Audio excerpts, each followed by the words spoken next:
salaamaaleykum suñu mbokk internet yi suñu am di jaam yi ñu leen di ziar di baalu ñëpp ak xam nga di leen baal ak di leen naan yàlla nañu ko fekkee ay déwéni di wax tamit sama jaam yi mooy tukulóor yi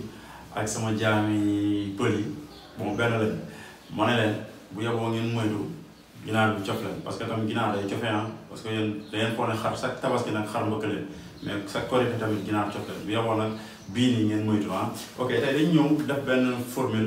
formule boo xamante ne bu simple la si calcul de puissance encore une fois sama client bi nga xamante ne moo ma defal lii maa ngi koy ñaanal sama benn client la ndeysaan waaw dafa xam naa xolam moo sedd rek mu ne ma jibi jëlal bi moom maa ko baaxee quoi donc tey dañuy ñëw def benn formule calcul de puissance bu simple lii nag dama ko jagleel ñi nga xamante ne ñoom defuñu théorie quoi donc léegi pour mun ko calculer c'est simple même boo amul machine scientifique à travers sa téléphone ak yëpp mën nga ko calculer quoi di nga am à peu près la mesure exacte quoi wala boog chiffre exact yi donc léegi par exemple tey képp ñun ñëpp d'accord nañ ne bépp technicien bu ñu la joxee benn appareil soit frigo soit clim lépp lu nit indi bu la ko client bi indilee looy njëkk a def mooy da ngay lire notice bi wala boog li ñuy wax fiche technique donc da nga koy lire nga xool puissance bi lan la maanaam 20 watts la wala 2000 watts la wala 3000 watts wala 4000 watts wala 5000 watts mais daal am na notice appareil boo gis moom lépp lu ñu defar am na notice léegi nag pour nga xam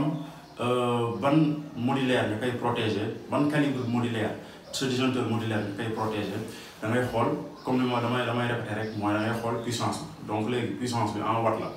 donc léegi il faut nga xam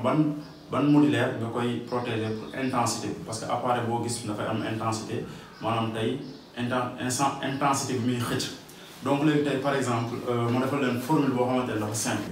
léegi ce qui veut dire que formule boobu noonu moo lay permettre nga xam ban calibre nga koy protéger encore une fois comme tey par exemple nga ne intensité bi nga bëgg a xam parce que appareil bi puissance am disons ñu jël exemple rek nga ne 4500 watts la mooy puissance bi quoi comme appareil bi 4500 watts la 4500 watts mooy puissance appareil bi quoi léegi ñu bëgg xam ban calibre disjoncteur lañ ko mën a protéger suñu disjoncteur maanaam su ma waxee lu gën a simple moo wax disjoncteur modulaire léegi comme dañuy def intensité bi mooy intensité courant bi ma appareil bi intensité bi muy xëcc donc dañuy def maanaam intensité égale intensité en fait waaw intensité égale ñu def P divisé par U donc maanaam puissance bi ñu wax 4500 watts 4500 watts mooy puissance su appareil bi léegi pour ñu xam ko il faut ñu diviser ko